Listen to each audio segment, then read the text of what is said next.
Berikut video presentasi untuk memenuhi tugas ujian akhir semester mata kuliah Ekonomi Manajerial dengan dosen pengampu Wina Sarikusuma SIP SEMM, Universitas Pancasakti Bekasi. Perkenalkan, nama saya Donde Sianturi dengan NIM 2892 350143, Prodi Manajemen. Materi yang akan saya presentasikan saya ambil dari pertemuan ke-13, analisa resiko dan ketidakpastian. Ketidakpastian megaproyek atau KEK, Bitung Pembangunan Kawasan Ekonomi Khusus atau KEK, Bitung di Sulawesi Utara sudah ditetapkan lewat Peraturan Pemerintah Nomor 32 Tahun 2014 tentang Kawasan Ekonomi Khusus Bitung. Salah satu konsekuensi dari pembangunan KEK ini adalah reklamasi di sebagian garis pantai Kota Bitung yang juga dikenal dengan sebutan Kota Cakalang. Reklamasi ini disinyalir akan mengancam keanekaragaman hayati perairan Selat Lembah yang terkenal akan kekayaan bio dan unik dalam menjadi surga fotografi bawah laut.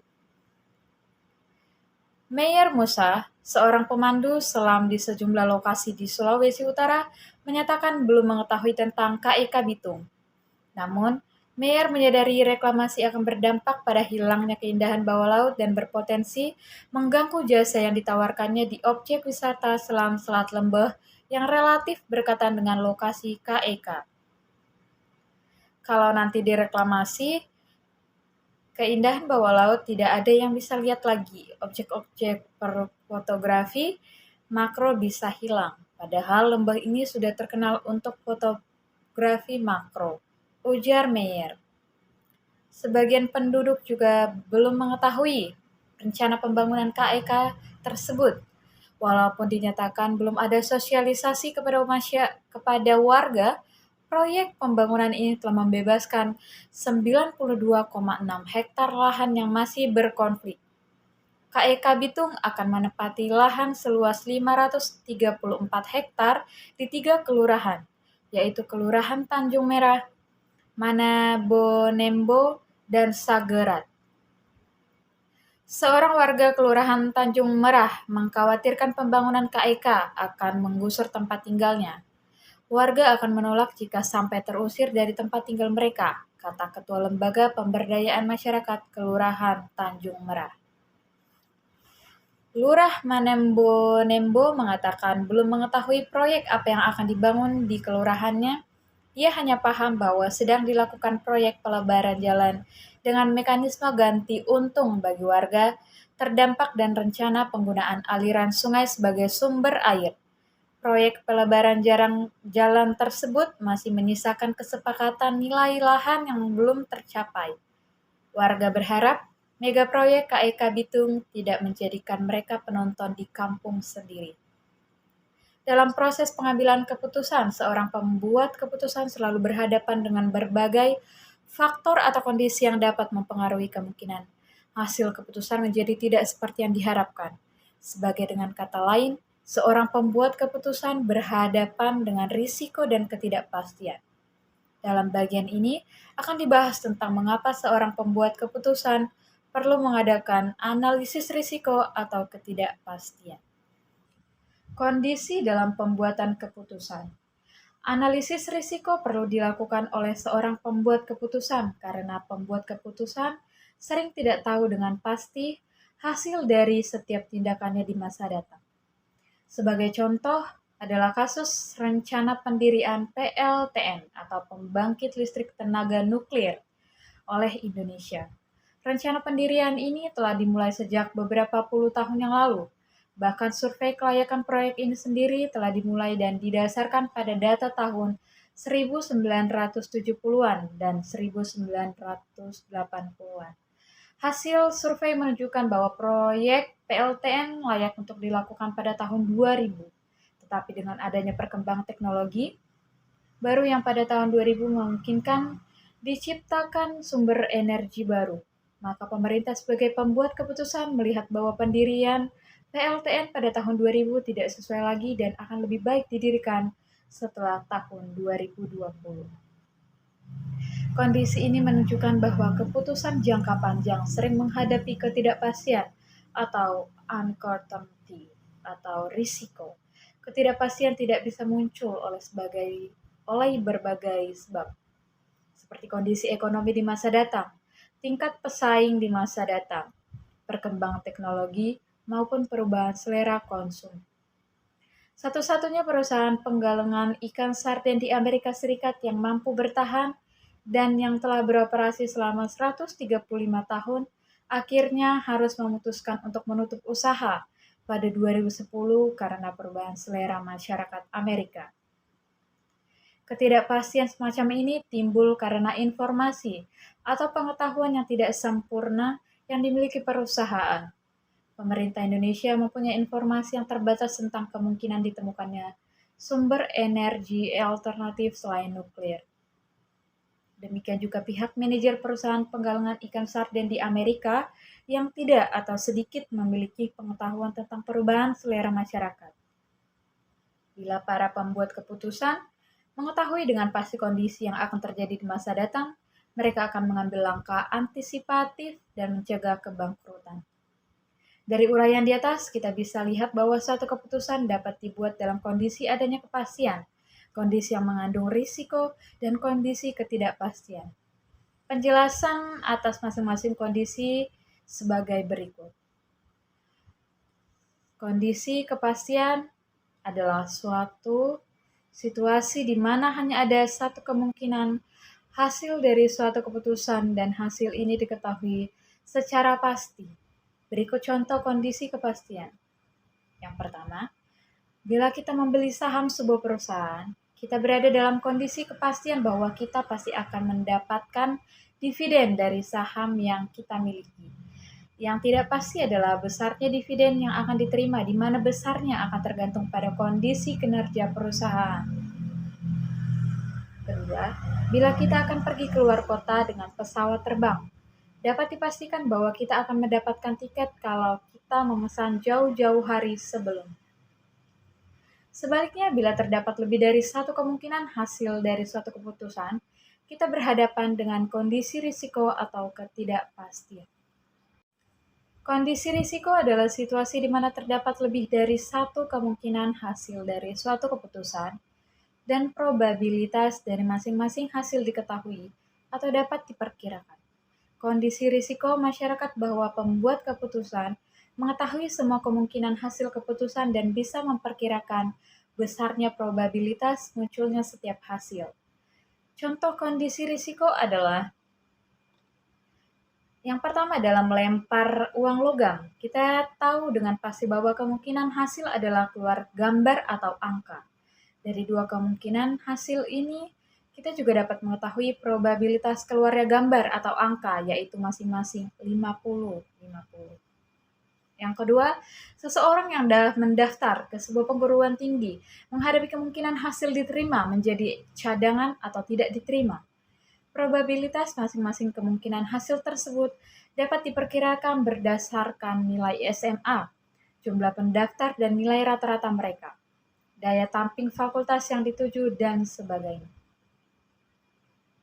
Secara umum, semakin besar variabilitas atau dalam arti semakin banyak jumlah dan range dari kemungkinan hasil, semakin besar risiko yang berkaitan dengan keputusan atau kegiatan. Kondisi ketidakpastian adalah situasi di mana terdapat lebih dari satu kemungkinan hasil dari suatu keputusan tetap probabilitas. Dari setiap kemungkinan hasil yang muncul tidak diketahui atau tidak berarti. Dalam kondisi yang ekstrim, dapat dimungkinkan hasilnya tidak diketahui. Hal ini dapat terjadi karena tidak memadainya informasi yang dimiliki pembuat keputusan tentang keadaan masa lalu atau ketidakstabilan kondisi dari hal yang akan diputuskan tersebut. Contoh kondisi ketidakpastian adalah sebagai berikut. Yang pertama, pemburu harta karun. Di suatu lokasi pada kedalaman samudra Indonesia akan menghadapi ketidakpastian menemukan harta tersebut dan probabilitas masing-masing hasil juga tidak dapat diketahui. Menggali tambang minyak di suatu tempat yang belum terbukti adanya kandungan minyak akan membuahkan hasil yang belum pasti akan adanya minyak, sehingga probabilitas adanya atau tidak adanya minyak juga tidak dapat dipastikan. Seorang pembuat keputusan tidak perlu melakukan analisis keputusan bila menghadapi kondisi pengambilan keputusan dalam kepastian karena hasilnya dipastikan hanya satu. Sebaliknya, pembuat keputusan perlu melakukan analisis keputusan bila menghadapi kondisi risiko dan ketidakpastian. Analisis keputusan dalam kondisi risiko. Analisis pembuat keputusan yang mengandung risiko atau analisis risiko dilakukan dengan menggunakan 3 konsep, yaitu strategi, sifat kondisi atau state of nature, dan matriks imbalan atau payoff matrix. Strategi adalah satu kegiatan di antara beberapa alternatif kegiatan yang dapat diambil oleh pembuat keputusan untuk mencapai suatu tujuan. Misal, untuk mencapai tujuan memaksimumkan laba jangka panjang, manajer perusahaan dapat menggunakan strategi mekanisasi atau menggunakan tenaga kerja yang mempunyai produktivitas tinggi. Manajer juga dapat menempuh strategi mengubah kapasitas pabrik dengan membangun pabrik yang lebih besar atau lebih kecil. Kedua, sifat kondisi adalah kondisi di masa datang yang akan mempunyai pengaruh berarti terhadap tingkat keberhasilan atau kegagalan suatu strategi. Tetapi, pembuat keputusan hanya mempunyai sedikit atau tidak mempunyai kontrol terhadap kondisi tersebut. Sebagai contoh, pembuat keputusan tidak mempunyai kontrol atau kondisi ekonomi negara yang mungkin akan mengalami booming atau resesi di masa datang. Serta atas kondisi negara, damai atau perang. Semua itu di luar kontrol pembuat keputusan, tetapi yang akan sangat mempengaruhi strategi yang akan digunakan. Dengan demikian, suatu keputusan akan sangat tergantung pada pengetahuan atau perkiraan pembuat keputusan mengenai bagaimana suatu keadaan negara di masa datang akan mempengaruhi keberhasilan strategi. Yang terakhir, matriks imbalan adalah tabel yang menunjukkan kemungkinan hasil dari setiap strategi dalam setiap kondisi. Misal, dari matriks imbalan dapat diketahui tingkat keuntungan yang akan dihasilkan bila perusahaan menggunakan mesin atau tenaga kerja produktif dan bila keadaan ekonomi booming, normal, atau resesi. Analisis risiko dengan distribusi probabilitas. Probabilitas adalah kesempatan suatu kejadian akan muncul. Dalam pelemparan mata uang logam, kita dapat mengatakan bahwa kemungkinan munculnya sisi angka